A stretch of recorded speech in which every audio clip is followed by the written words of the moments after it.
How you doing there, folks? Baters here with another video for you all. Today we're going to look at the Flatwood Monster in Fallout 76. Now the Flatwoody here is quite possibly the only handy-capable monster in 76. But for not having any legs, he's still a real go-getter. I think it has a lot to do with his really sweet floaty chair, which I call the floaty chair.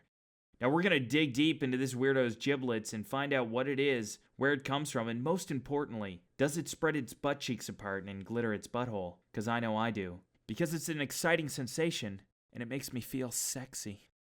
Now make sure if you like this video to show it some love by hitting that like button. I mean really hit that like button. Hit it like you hate it. Hit it like that like button cut you off in traffic and you had to slam on your brakes and your baby hit the windshield. Now go ahead and pry open those blinders. Hey, let's get to average baiting, baby.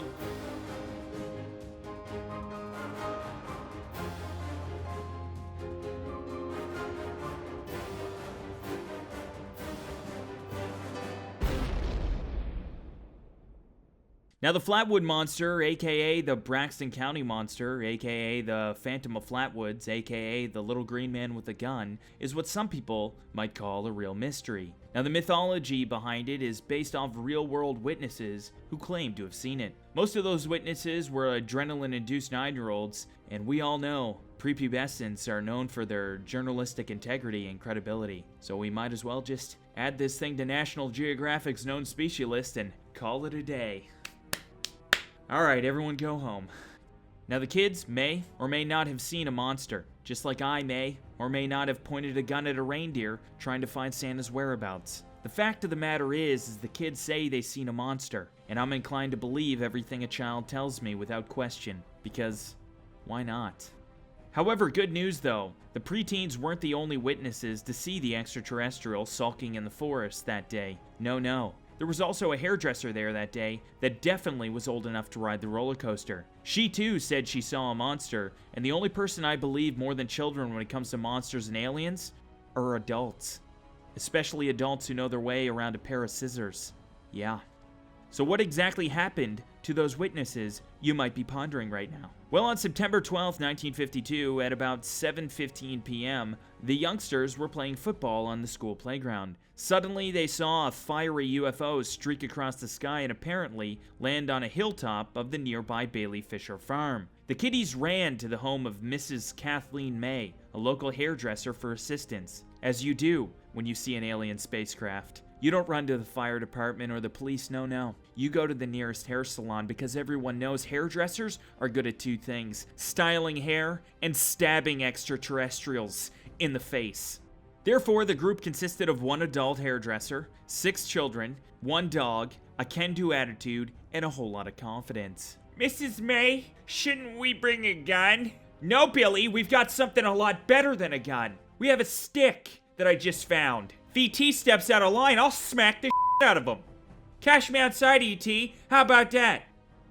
Now, the story after this point gets a little kerfuffled, as one might expect when the average age of the group was 13. Apparently, Neil Nunley, one of the 2 youths who were in the lead as the group hastened to the crest of the hill, seen in a distance ahead was a pulsing red light. Then suddenly, Gene Lemon saw a pair of shining, animal-like eyes and aimed the flashlight in their direction. The light revealed a towering, man-like figure with a round red face, surrounded by a pointed hood-like shape. The body was dark and seemingly colorless, but some would later say it was green, and Mrs. May reported drape-like folds. Apparently, the alien was such a looker, one of the boys peed in his panties just at the sight of it. The monster was observed only momentarily, as suddenly emitted a hissing sound and glided towards the group. Lemon responded by screaming and dropping his flashlight. Clearly, that kid had nerves of steel. Oh my god, it's coming right at us! Did he just scream and run away? Yeah, who elected him team leader? Now, the group had noticed a pungent mist at the scene, and afterwards, some were even nauseated. It's possible that Lemon crapped his pants so hard it mystified, but there's just no way to tell for sure. No way to tell. A few locals, then later the sheriff and a deputy, who came from investigating a reported airplane crash, searched the site but saw, heard, and smelled nothing. The following day, Lee Stewart Jr. from the Braxton Democrat discovered skid marks in the roadside field. along with an odd gummy deposit, traces attributed to the landing saucer. But those weren't the only skid marks left that day, were they, Lemon? Were they? I just farted a little, man. Apparently, numerous people in a 20-mile radius saw the illuminated objects in the sky at the same time, eventually seeing different objects or a single one making a circuit of the area. Some believe the Flatwood incident was consistent with other reports of flying saucers or similar craft, and that such a vehicle landed on the hillside either from necessity or to make observations. You know, maybe even finger probes some buttholes. You know, typical alien shenanigans. Apparently, not everyone is under the conclusion that this sighting was in fact a UFO encounter, though. In fact, some people don't believe that the hairdresser and her gang of 10-year-olds saw anything at all. They just assume that the group misinterpreted what they saw that day because they were so frightened. However, I know from extensive movie watching experience that it's thinking like that that'll get you killed first in a horror movie. Oh, there's a monster under your bed, is there, Timmy? Yeah? Well, let me just take a look there. See? There's nothing under there. Nothing under there. Holy fuck, it's got my arm! It's got my arm, Timmy! Why are you staring at me? Run and get the sheriff, Timmy! Holy fuck! That's why I believe whatever children tell me, because I've never seen a 10-year-old in a horror movie that doesn't have his or her wits about them, even when under extreme duress. And I base all my life decisions on what not to do in a horror movie. And you know what? It's working out pretty good so far. You know how I know? Because I've never been stabbed by a goblin. That's how. In fact, one time I was looking after my 10-year-old brother years ago, and he came down the stairs and he told me he had seen the boogeyman in his closet. So I did what any logical adult would in that situation, and I looked him square in the eyes, and I said, "Really? Let's get the fuck out of here!" And we got the fuck out of there, because I'm not an idiot. Now, when it comes to the ET those kids found in Flatwoods that made them all bulimic for the day, a bunch of fancy science people chalked their eyewitness accounts up to fear and overexcitement, and said they didn't actually see an alien from outer space in Flatwoods. The fancy book learners also claimed there was no UFO, but it was just a meteor that crashed down that day, that was seen by multiple people across 3 states. Most eyewitnesses' accounts also claiming it was in fact a meteor. And if there's one thing I learned from looking at pictures on the internet for 12 minutes, it's that spaceships do not look like meteorites.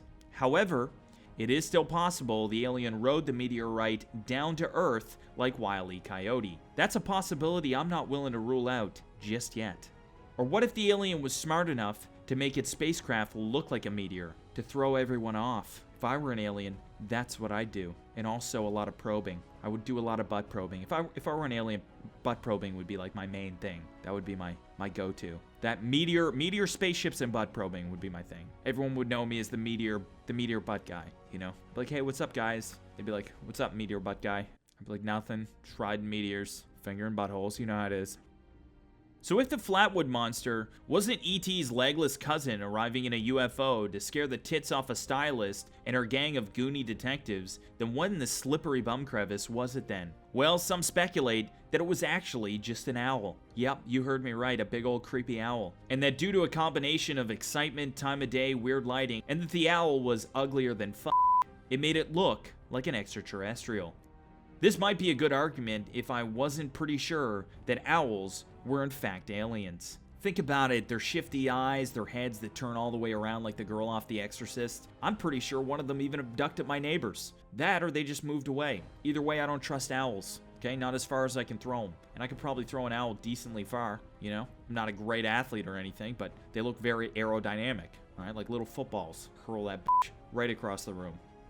So we've got 2 theories about what really happened that fateful day in 1952. A, we've got a giant owl-looking alien that was gallivanting through the woods after it crashed its UFO, probably looking for Elliot's Etch-a-Sketch so it could build a phone to contact AAA on Naboo or some shit. Then it comes across the stylist and a group of miniature humans and understandably freaks the f*** out. It shrieks at them and emits a chemical that causes people to get nauseous. The alien then scampers off in one direction as the kids and the hairdresser run frantically in the opposite direction. Or we have theory B, which has a giant alien-looking owl chilling a stone throw away from a meteor crash site in ominous lighting that makes it look even more not like an owl. Then that same owl that didn't move a muscle when a meteor exploded behind it goes full psycho when a 10-year-old shines a flashlight in its eyes. It then lets out a war cry and flies at the approaching group, all while continuing to look like a space creature. It lets out a wild shriek as it comes at them with its claws, and all the kitties and the hairdresser hightail it out of there, causing one of the children to piss his pants. Well, I think it's obvious it was an alien, on the sheer fact that I don't believe in owls. No, I do not. They are just not real. Now, is the Braxton County Monster dangerous, you might be wondering? Well, there aren't any accounts of it literally being lethal, but that doesn't mean it isn't dangerous. It's like when you see a spider in your house and you think you're safe because that specific spider is not poisonous. Then a few days later, you see that same spider on the news strangling a baby with its bare hands. You just never know. You honestly just never know. Though there may not be any first-hand accounts of the Flatwood Monster physically punching people in the penis, that doesn't mean it isn't a killer. For all we know, it picks up hitchhikers in its spacecraft and beats them to death with a hammer. Or maybe it impregnates them and holds them hostage until its offspring explodes out of their chest cavities. Or maybe it slowly learns the ways of the dark side and shoots fucking electricity from its fingertips. But who knows, man? I'm not an alien, okay? I don't know what kind of sinister shit they get up to, alright? Okay, so we have an idea of what the Flatwood Monster is, where the legend comes from, and what it could possibly look like. But now, we need to take a look at how it's depicted in Fallout 76. Well, in Fallout 76, the Flatwood Monster is a humanoid creature of seemingly extraterrestrial origin. The Flatwoods Monster in Fallout is definitely a beauty pageant top tenner, with a giant head encased in a clear but handsome space helmet. Its face mostly hidden, playing coy with its onlookers. The type of face that whispers, "Hey, I got a naughty little secret." It's got giant white glowing eyes that make any horny squid princess go, "Wow, those are some big f***ing eyes." Its body's covered with a protective, possibly latex suit with a breathing apparatus which is used for breathing and possibly blowing warm air up its own butthole. The Flatwoods Monster has no visible legs, or it has incredibly tiny baby legs that it stuffs into its bullet-shaped flotation device. The floaty chair has jetpacks on the side of it that allow the Flatwood Monster to float around and turn any bath time into a jacuzzi party. It's got long, dangly spaghetti arms that make every hug feel extra special, you know? It's got 2 fingers on each hand that look like long, floppy, semi-chubbed penises covered with gloves. Not sure what kind of gloves those are, but they look fantastic. Just fantastic. I want a pair of those gloves not to wear, no, but to cover up my nipples as I sleep. That would be delicious. The Fallout 76 version of the Flatwood Monster sticks pretty close to the folklore in that it appears to be an extraterrestrial. It floats instead of walks, and in some ways, it even resembles an owl. Some things you might not know about the Flatwood Monster, though, in 76 is that it's not a byproduct of the forced evolutionary virus like a lot of the other cryptids. It's also not a Zentin, which is the alien species from the other Fallouts. And it loves to color, because who doesn't, right?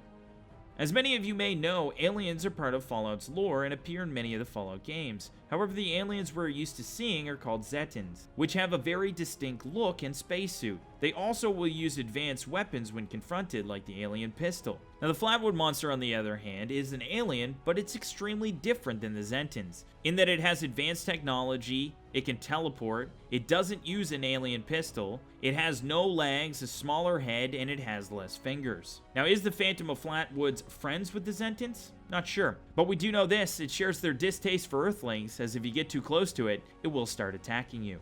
Now, the Braxton County Monster is one of the toughest creatures and cryptids in Fallout 76. This has a lot to do with its formidable technology and weapons that are some of the most advanced in the Fallout series. Firstly, it can teleport all over the place, making it a slippery little penis to even hit. It can also use mind control on creatures or robots around it, creating itself a tiny little army to attack you. It shoots a pink ray that looks like it tastes like cotton candy, but I can assure you, it does not. It tastes like physical abuse.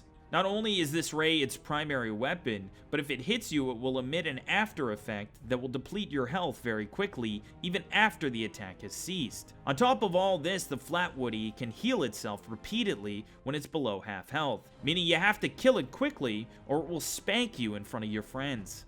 Although the Flatwoods Monster is a formidable foe in 76, it's not without its weaknesses. However, because of its advanced technology, it doesn't have a lot in terms of those weaknesses. Now it can go invisible when it doesn't want to be seen, but what you might not know is if you keep a sharp eye out for a purplish glow, you'll be able to track it down before it regenerates its health. I also find that name calling helps. It pretends like it doesn't hurt its fifis, but deep down I know it's sobbing like a little girl. Shooting it definitely works, or hitting it repeatedly in the helmet with a blunt object is especially effective. These have all been proven techniques to help take this spaceman down. And if all else fails, jump in a bush and start making animal noises. And if you're lucky, the Flatwoods Monster might think you're just too stupid to murder. How do you think I survived this long? Exactly. Animal noises. That was a bird. Now, there are 3 different types of Flatwood monsters in Fallout 76. There is the normal Flatwood monster, which is your typical lonely alien, just floating around looking for kids to scare the f out of. But all in all, not a bad guy, just wants to terrify children. What's wrong with that? There's also the fabled Flatwoods, which is definitely a stronger variant, seeing as how it comes from Narnia or some shit. It also floats around greeting kids as they come out of magical closets and then, you guessed it, scaring the shit out of them. Thirdly, there is the mythical Flatwoods Monster. He is also a stronger variant, seeing as how he's not supposed to exist at all. So he floats around, just being all mythical, dancing on rainbows with leprechauns and shit. Whatever mythological beings do, that's what he does. Now, the Flatwood Monster, like the Mothman and some of the other cryptids, can spawn all over the map at any given time, making an encounter with the Phantom of Flatwoods based more on chance than location. However, there are still some places you are far more likely to find the Flatwoods Monster. Abbey Bunker in Flatwoods is a pretty good place to start. Also across the river from Dire Chemical and in the West Woods by Wilson's Auto Repair are all pretty good places to spot the Flatwoods Monster in the game. Now, the Flatwood Monster is not only an interesting piece of West Virginian folklore added to the Fallout universe, but it also adds a whole new dynamic to the overall lore of the game, adding a whole new race of aliens we've never seen before. This is by far one of the most fascinating, dangerous, and mysterious creatures in Fallout 76. One which I absolutely dread fighting, but I love seeing in the game. It would be great to learn more about this alien in the future, like where it's actually from, does it know the Zentans, and did it originally come in peace? But who knows what we'll really learn about this freaky weirdo. Thanks again for watching, folks. Hope you enjoyed this video, and if you did, be sure to bitch slap that subscribe button like it's 3 weeks behind on your rent. Bitch! Where's the money, bitch? Where's the money? Where is it? Also, go ahead and hit that bell icon too, because apparently YouTube thought there should be extra steps. Why not, right? I'd like to subscribe, but first I have to click this and do this. Oh, it needs an email. All right, and this. Okay, fuck. Just tell me when he's uploading. Fuck! Once you do all that, if you're lucky, at the stroke of midnight, a tiny little Averagebaters fairy might come and tickle your butthole. I hope to see you all again next time, and remember to keep on average baiting, baby.